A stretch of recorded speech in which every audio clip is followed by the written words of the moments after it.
द्वादशः पाठः। आज कवि वाल्मीकि, सिर्फ किताब में देखें। पुरा वाल्मीकि नाम एका ऋषि आसीत। पुरा माने प्राचीन काल में, बहुत पहले वाल्मीकि नाम के एक ऋषि थे। एकदा सह, एकदा माने एक बार, सह वह, व्याधेन विद्धम, व्याध, व्याध माने शिकारी, बहेलिया, शिकारी के द्वारा विद्धम, बेधे गए। एकम क्रांत पक्षम अपश्यत, एक क्रांत पक्षी को देखा, हंस या सारस। सहचरस्य वियोगेन, अपने सहचर साथी के वियोग में, वियोग से व्याकुलिताया, व्याकुल, क्रांत्या, हंसनी के, उच्चैः क्रंदनम अश्नोत, उच्चै माने बहुत तेजी से, जोर से, क्रंदनम रोना, अश्नोत सुना। अपने साथी के वियोग से व्याकुल, क्रौंची, हंसनी के जोर से करुण क्रंदन सुना। तत् श्रुत्वा,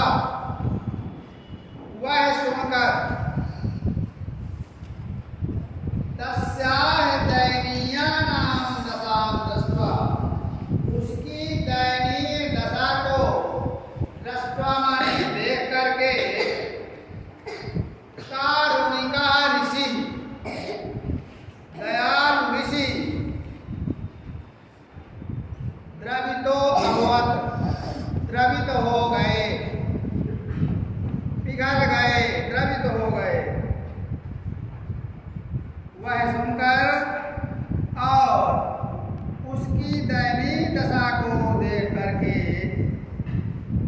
दयालु ऋषि द्रवित हो गए।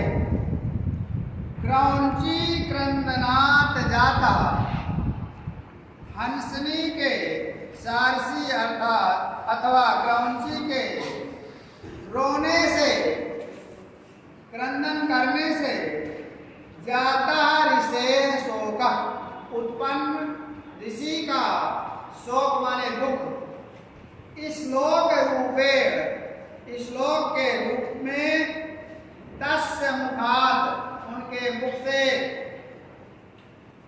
एवं निर्गच्छत, इस प्रकार से निकला।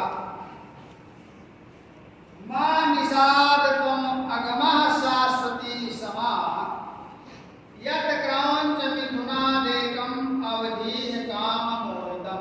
ये श्लोक निकला। श्लोक इसने लिखा नहीं है।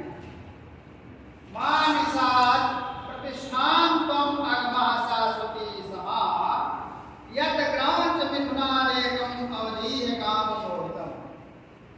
हे निषाद, हे बहेलिये, तुम्हें कभी सम्मान एवं शांति नहीं मिलेगी, क्योंकि तुमने क्रौंची के जोड़े में से, पति पत्नी के जोड़े में से काम से मोहित एक को मार दिया है। इस प्रकार से उनके मुख से श्लोक निकला। श्लोक आपकी किताब में नहीं लिखा। ऋषे कवित्वम विज्ञान, ऋषि के कवित्व, कवित्व कविता करने की शक्ति को विज्ञान माने जानकर, समझ करके ब्रह्मा जी ने आकाशवाण्या आदिशत, आकाशवाणी के द्वारा आदेश दिया। ऋषि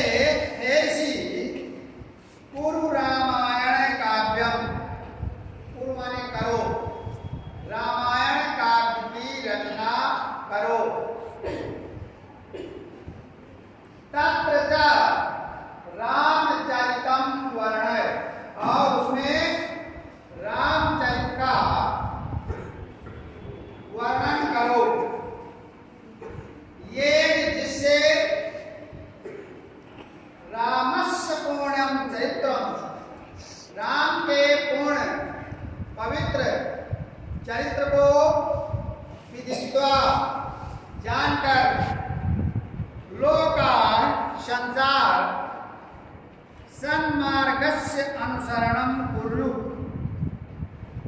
सन्मार्ग, अच्छे मार्ग का अनुसरण करें।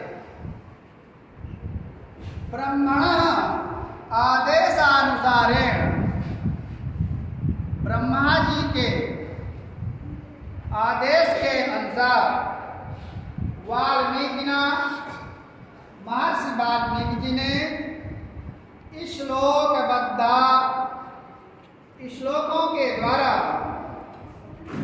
रामायणी कथा लिखिता, रामायण की कथा लिखी।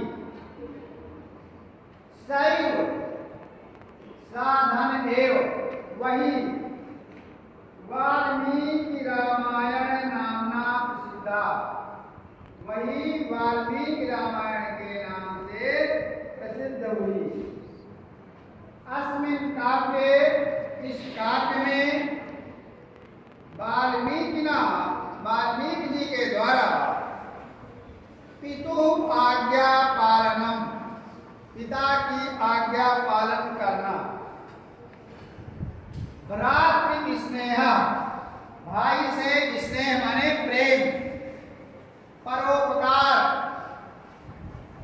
पर उपकार, दूसरे की भलाई करना, दया, दाक्षिण्यम, उदारता, दीन रक्षा, गरीबों की रक्षा, इत्यादि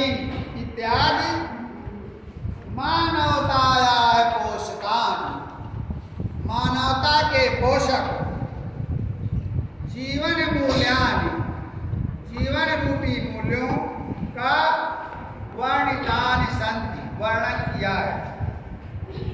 अयम कवि, यह कवि संस्कृतस्य आदि कवि उच्यते, संस्कृत के आदि कवि, आदि कवि मतलब सबसे प्रथम कवि, उच्यते कहे जाते हैं। तद रचना च माने और उनकी रचना आदि काव्यम उच्यते, आदि काव्य कही जाती है।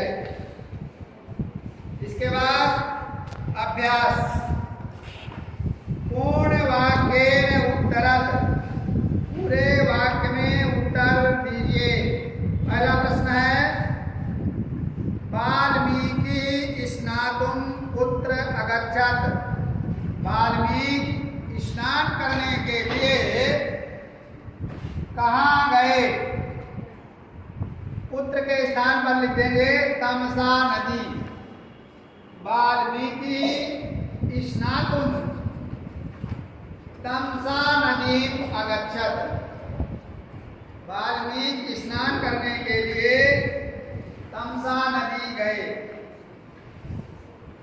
हा, किम श्रुत्वा किम दृष्ट्वा च, क्या सुनकर और क्या देखकर ऋषि द्रवितो अभवत्, ऋषि द्रवित हो गए। इसका उत्तर है क्रौंचाः रोदनम श्रुत्वा, क्रौंची के रोदन को सुनकर के, दयनीयां दशां दृष्ट्वा, और दयनीय दशा को देखकर ऋषि द्रवितो अभवत्, ऋषि द्रवित हो गए। अगला प्रश्न है, ब्रह्मा आकाशवाण्या वाल्मीकिं किम आदिशत्, ब्रह्मा जी ने आकाशवाणी के द्वारा क्या आदेश दिया? ब्रह्मा आकाशवाण्या वाल्मीकिं आदिशत्, वाल्मीकि को आदेश दिया। कुरु रामायण काव्यम, रामचरित की रचना करो, रामायण काव्य की रचना करो।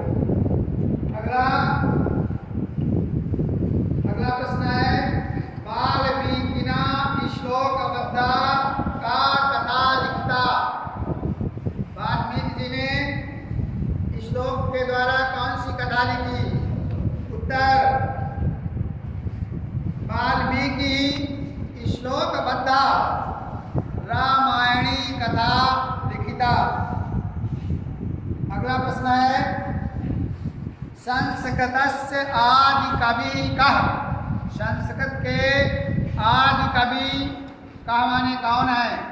उत्तर हो जाएगा संस्कृतस्य आदि कवि वाल्मीकि। तीसरा है निम्नलिखित पदानां विभक्तिं वचनं च लिखत। निम्नलिखित शब्दों, पद माने शब्द, शब्दों की विभक्ति और वचन लिखना है। शिष्यैः, शिष्यैः तृतीया विभक्ति बहुवचन। नवीन द्वितीया विभक्ति एक वचन। जीवने सप्तमी विभक्ति एक वचन। रामस्य षष्ठी विभक्ति एक वचन। चौथा निम्नलिखिते पदेषु, निम्नलिखित पदों में प्रयुक्तम उपसर्गम पृथक कुरुत। निम्नलिखित शब्दों में से जो उपसर्ग प्रयोग हुआ है उसको अलग करना है। वियोगेन, इसमें वी उपसर्ग है। उपसर्ग हमेशा शब्द के पहले लगते हैं। वी हो गया उपसर्ग